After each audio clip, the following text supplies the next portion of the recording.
This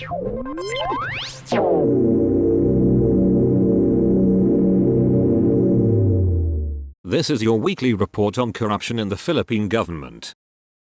Police in Maguindanao del Sur, backed by soldiers, have launched a manhunt against two assailants who fatally shot a re-elected town councillor in Datuping on Wednesday. The police regional office Bangsamoro Autonomous Region said Councillor-elect Thong Mamasalanao Asim, 56, an agriculture businessman, sustained multiple bullet wounds and was pronounced dead on arrival at the hospital following the 3:45 p.m. attack. The gun attack occurred directly in front of the victim's copra buy and sell business in Barangay Poblacion. Police Lieutenant Colonel Joppy Ventura, PROBAR spokesperson, said, initial police investigation indicated that two men wearing black shirts and dark glasses arrived at Asim's copra buying station. They inquired about the prevailing buying price of copra before suddenly shooting Asim. The assailants fled the scene on a motorcycle. The Datuping municipal government condemned the attack on Asim. Councillor Asim was a dedicated public servant whose commitment to the welfare of his constituents was unwavering.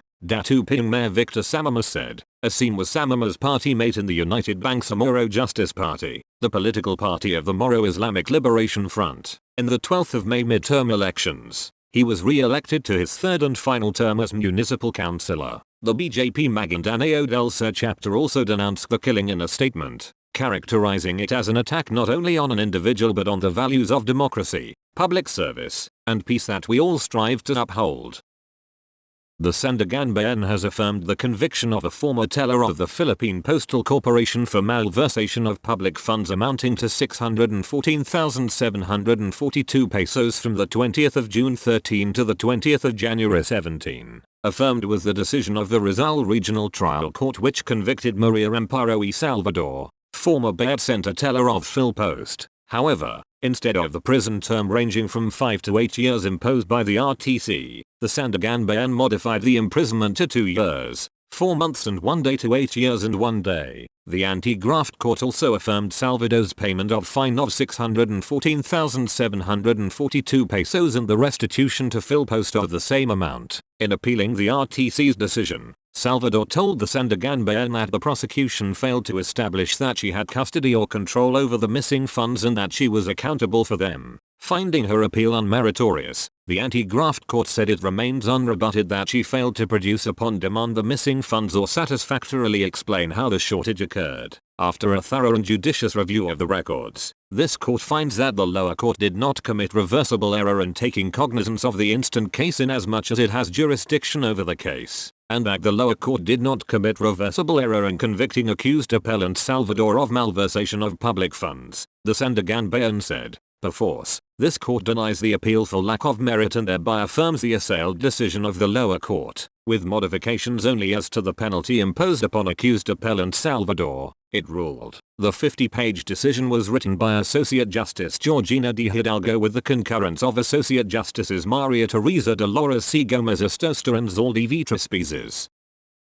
The Sandigan Bayan has found Muntinlupa Mayor and former lawmaker Ruffy Biazon guilty of graft in connection with the alleged misuse of 1.95 million pesos Priority Development Assistance Fund or pork barrel scam. As a result, the anti-graft court sentenced Biazon to 6 to 10 years in jail. Sandigan Bayan, however, cleared Biazon of malversation raps in the same pork barrel case. Biazon, meanwhile, has said that he will appeal the ruling. Public service should not be derailed by noise or distraction. My commitment to Muntinlupa stands firm. A city led with compassion, guided by vision, and focused on real solutions, Biazon said in a statement. Biazon's camp also said that the Sandigan Bayan verdict does not impact his current position as mayor. The governance will continue with the same integrity and resolve that has marked his leadership since day one. This is not the end, it's the beginning of a renewed push for deeper, more inclusive public service, Biazon's camp said. Former Oriental Mindoro Congressman Rodolfo G. Valencia and businesswoman Janet Lim Napoles have been convicted of graft and the misuse of 6.5 million pesos Priority Development Assistance Fund of the then legislator in 2013. Valencia and Napoles were found guilty of 3 counts of graft, while former Technology Resource Center Deputy Director General Dennis L. Cunanan and Group Manager Maria Rosalinda M. Laxamana were convicted of 2 counts each. For each count, They were sentenced to 6 to 10 years imprisonment with perpetual disqualification from holding public office. Nápoles was also ordered to indemnify the government and return to the national treasury 1,800,000 pesos, 1,800,000 pesos, and 2,910,000 pesos, or a total of 6,510,000 pesos, representing the total amount wrongfully and illegally disbursed funds. Former Department of Budget and Management Undersecretary for Operations Mario L. Relampagus, Budget Officer Consuelo Lilian R. Espiritu, Group Manager Francisco B. Figura, and Chief Accountant Marivic V. Jova were acquitted on the ground of reasonable doubt. On the other hand, Valencia, Cunanan, Laksamana, Nápoles, Relampagus, Espiritu, Figura, Jova, Paralegal employee Victor Roman C. Cackle, National Agribusiness Corporation Officer in charge of the Accounting Services Division Maria Ninez P. Guanizo, and Director of Administrative and Finance Rodora B. Mendoza were acquitted of the crime of malversation as defined under Article 217 of the Revised Penal Code. The cases against Antonio Y. Ortiz and Alana Javellana have been ordered archived pending their arrest. Their criminal cases stemmed from the release of Valencia's 6.5 million pesos PDAF to Masaganangani Parasamag Sasaka Foundation, a non-government organization owned by Nápoles. The NGO was chosen as project partner in the implementation of livelihood projects for the 1st District of Oriental Mindoro, which were funded by Valencia's PDAF in a decision dated the 30th of May. The anti-graft court said that the combined acts of the accused, Valencia, Cunanan, Laksamana, and Nápoles, are indicative of a conspiracy of silence and inaction. Because of their respective positions and obligations under the law, the court said that their actions amounted to gross inexcusable negligence, and it was only through their individual participation that Valencia's PDAF funds were released. With the release of the PDAF fund to MAMFI that eventually ended up with Nápoles, the government lost a total of 6,510,000 pesos, causing actual damage to the government for projects expended but not implemented. The anti-graft court ruled. The 173-page decision was written by Associate Justice Maria Teresa Dolores C. Gomez Astosta with the concurrence of Associate Justices Aldi V. Trespizes and Georgina D. Hidalgo. A military court reprimanded a Philippine Army general and sentenced 3 other soldiers to prison for violating the Articles of War in connection with the killing of a Davao City-based businesswoman and model in 2022. Brigadier General Jesus Durante III, former commander of the Army's 1001st Infantry Brigade, along with his former subordinates, Sergeant Delfin Sialsa, Corporal Adrian Cachero, and Private First Class Rolly Cabal, were found guilty beyond reasonable doubt of violating Article of War 97, conduct prejudicial to good order and military discipline by a special general court-martial. According to the Philippine Army, Durante received a reprimand as his penalty. Sialsa and Cachero were sentenced to 10 to 12 years in prison, while Cabal received a prison term of 4 to 6 years. Sialsa, Cachero, and Cabal were also dishonorably discharged from the service. Meanwhile, Durante and his former deputy, Colonel Michael Lasio, were acquitted of violating Article of War 96, conduct unbecoming an officer and a gentleman, due to lack of evidence. Lasio was also absolved of violation of Article of War 96. 2 former subordinates of Durante, Master Sergeant Ariel Ballesteros and Staff Sergeant Gilbert Plaza, were also cleared of violation of Article of War 97. The Philippine Army did not elaborate on the ruling. Durante, who rose to the ranks after becoming the head of the Presidential Security Group under the administration of former President Rodrigo Duterte, had been accused of being the mastermind in the killing of Miss Ivanichua Plaza. Plaza was gunned down by motorcycle-riding gunmen outside her home in Davao City on the 20th of December 22. Philippine National Police investigators alleged that Durante and Plaza had an intimate relationship, and jealousy was considered as one of the possible motives behind the incident. However, Durante denied the police's allegations and said he was only friends with Plaza. The army said it acknowledged the decision rendered by the Special General Court-Martial involving Durante and his subordinates. The Philippine Army assures the public and the family of Miss Ivanichua Plaza that justice has been pursued with full diligence and integrity. Army spokesperson Colonel Luis D. Maela said. A 69-year-old senior citizen tagged as Calabarzon region's most wanted person for the crime of murder was finally caught by the police in Antipolo City on Thursday, the 29th of May. The suspect was identified as Joel, a former soldier. He was arrested in Barangay San Jose after more than 10 years of hiding from the law. Based on the police report, Joel was arrested by virtue of a warrant of arrest issued in 2014 by the Antipolo City Regional Trial Court for the crime of murder without recommended bail. Police investigation showed that in December of 2013, the suspect shot and hacked his drinking buddy to death during their drinking session, which led to the victim's immediate death. He did not reveal his reason for killing the victim. After the incident, the court issued an arrest warrant against Joel where he hid and moved from place to place to evade the authorities. Joel was placed under the custody of the CIDG Rizal Custodial Facility for processing.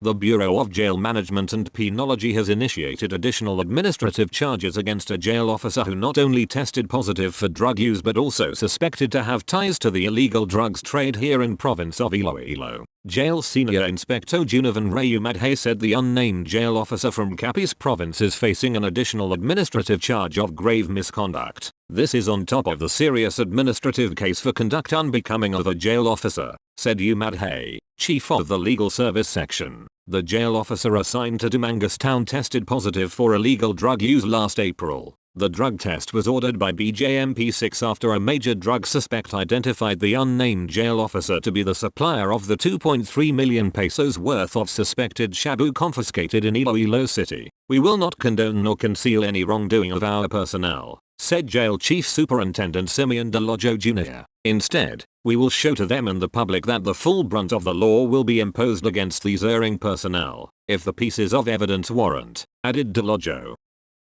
The Sandigan has affirmed the conviction of a former Bureau of Internal Revenue official who demanded 125,000 pesos in exchange for the transfer of a land title in 2005. Veronica Santiago Carpio, former chief of the Taxpayers Service Division of Revenue District Office No. 38 of the BIR, was found guilty of estafa and sentenced to 1 year in prison by the Quezon City Regional Trial Court. She was also ordered to pay 125,000 pesos in damages to complainant Evangeline S. Maglia. While Carpio's prison term was affirmed, the anti-graft court modified the term for the payment of damages. The amount 125,000 pesos as actual damages is subject to legal interest at the rate of 12% per annum from the filing of the information on the 29th of December, 2011 until the 30th of June, 2013, and 6% from the 1st of July, 2013 until finality of this decision and until full satisfaction thereof.